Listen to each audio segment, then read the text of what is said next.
Good morning, everyone, from Ford City, Pennsylvania. This is Chuck King on Wednesday, September 1st, 2021, bringing you a morning Bible study. We are learning lessons from the Proverbs, and today we're looking at chapter 6, verse 1. My son, if you have become surety for your neighbor, have given a pledge for a stranger, if you have been snared with the words of your mouth, have been caught with the words of your mouth. Do this then, my son, and deliver yourself, since you have come into the hand of your neighbor.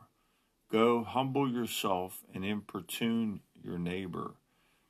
Give no sleep to your eyes, nor slumber to your eyes.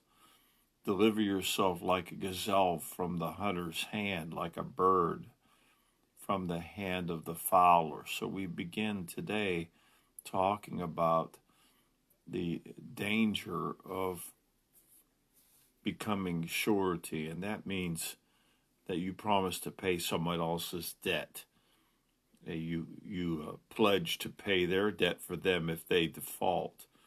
And this is something that is considered very unwise in the scripture, that we shouldn't be taking on someone else's debt to promise to pay it if they default. And the proverb here is telling us that we should do everything we can to get out of that surety, that commitment to pay someone else's debt. We should humble ourselves and plead with them so that we don't have to follow through with that surety. And so we need to take that counsel as from the Lord, not to get involved in paying someone else's debt. Verse 6 says, Go to the ant, O sluggard. Observe her ways and be wise, which having no chief, officer, or rule, prepares her food in the summer and gathers her provision in the harvest. So the ant is given to us as a good example of a hard-working creature that works constantly to provide for itself. And then verse 9 talks about the lazy person or the sluggard. How long will you lie down, O sluggard, when you arise from your sleep? When will you arise from your sleep? A little slumber, a little folding of the hands to rest. And your poverty will come in like a vagabond, and your need like an armed man. The idea of not working and providing for yourself is considered to be lazy and a sluggard. That's a strong term. The biblical standard is that everyone should work. Not be lazy, not wait for someone else to provide for you, but you should work to provide for yourself and for your family and even for others in need, because poverty will come to the one who is lazy. Verse 12, a worthless person, a wicked man, is the one who walks with a perverse mouth, who winks with his eyes, who signals with his feet, who points with his fingers, who with perversity in his heart continually devises evil, who spreads strife. Therefore, his calamity will come suddenly, and instantly he will be broken, and there will be no healing. So now we speak about a worthless person who just talks and causes trouble. And in his heart is this evil desire to divide people, to cause strife. And the promise from the scripture here is that judgment will be coming quickly upon such a person. And don't we have people like this everywhere we look? Just causing divisions among the people, continually repeating things that may not even be true, fake news, attacking people that don't agree with you. We see this all the time in our culture. And the Bible in the New Testament talks about noting people who cause divisions and cause problems and don't have anything to do with them. And this is what we need to do. We need to identify people that are always bringing strife among the folks, and don't get caught up in their strife. Verse 16, there are 6 things which the Lord hates. Yes, 7 which are an abomination to him.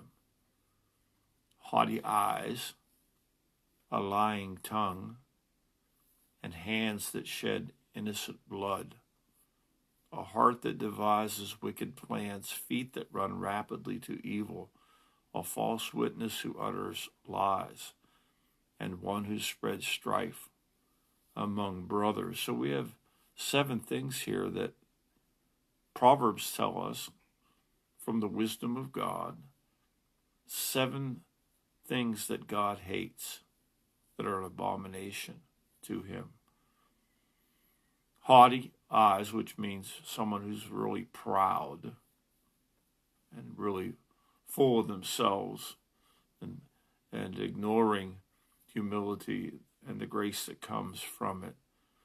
A liar, someone who's lying all the time. Someone that kills innocent people. Someone who has a heart that just invents wicked plans. And someone who rapidly runs to do evil things. A false witness, someone who lies about someone and claims it's true in order to get them into trouble. And again, one who spreads strife among brothers. We have got to understand that these things are abominations to the Lord, and we should flee from this kind of behavior and from those who live like this. Verse 20, my son, observe the commandment of your father, and do not forsake the teaching of your mother. Bind them continually on your heart. Tie them around your neck.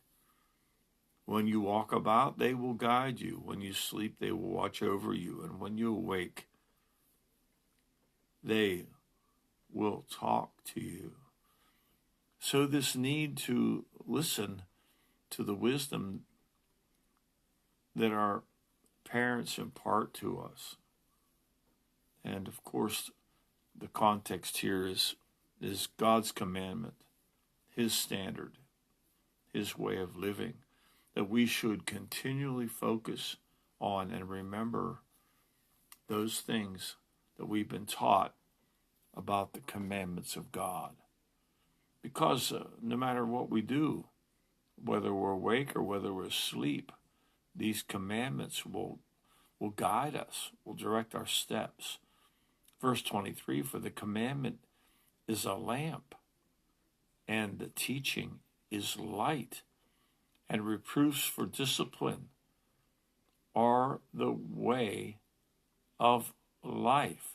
See, these commandments that come from God, and we're taught them even as from being children, from childhood, are like the lamp and the light that shine on our path to correct our steps, to direct us in the way we should live. Verse 24, to keep you from the evil woman. Here we're going to talk again about the adulteress. From the smooth tongue of the adulteress. Do not desire her beauty in your heart, nor let her capture you with her eyelids. For on account of a harlot, one is reduced to a loaf of bread, and an adulteress hunts for the precious life. Can a man take fire in his bosom and his clothes not be burned? Or can a man walk on hot coals and his feet not be scorched? So is the one who goes into his neighbor's wife, whoever touches her will not go unpunished. So another exhortation in Proverbs to live a disciplined life and to avoid sexual sins, especially the sin of adultery, of forsaking your marriage in order to live in sexual sin with another person, and how dangerous it is, and how the Lord obviously is really against every sin, but the sin of adultery keeps coming up in the scripture. Turning away from your covenant relationship of marriage in order to be involved with a stranger just to fulfill the lust of the flesh.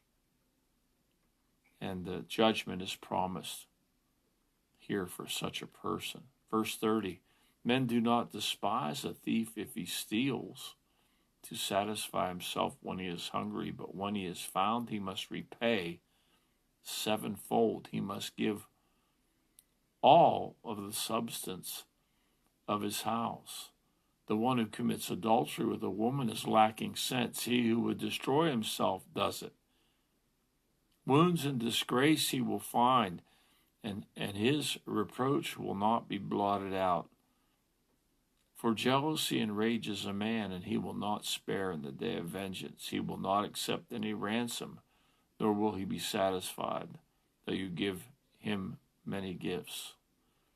Now, speaking again about how people can understand if a poor person would steal because they're hungry, but even they have to pay back sevenfold what they have stolen when they're caught.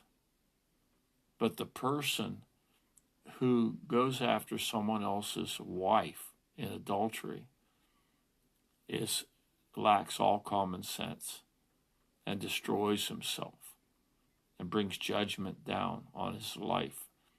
And it speaks of the jealousy of the husband, of the woman, of the adulteress, and how he will not forgive and he will seek vengeance.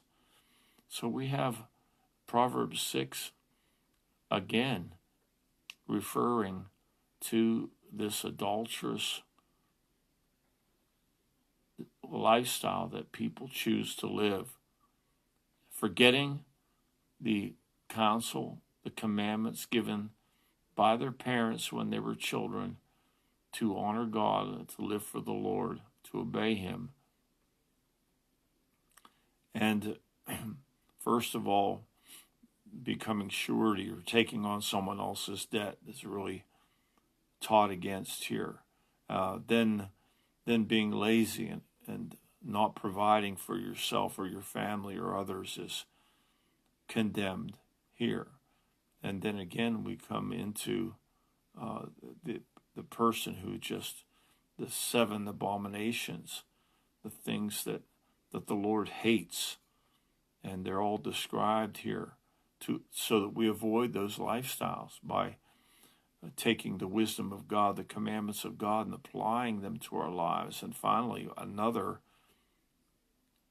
expose against adultery and the danger and the judgment that comes to someone who refuses to obey God's standard of morality, of sexual morality, and gets involved in the wickedness of adultery, how the judgment will come upon such a person. So there you have it, Proverbs 6 today, giving us further insight and understanding about the wisdom of God compared to the foolishness of the world. We'll talk to you tomorrow.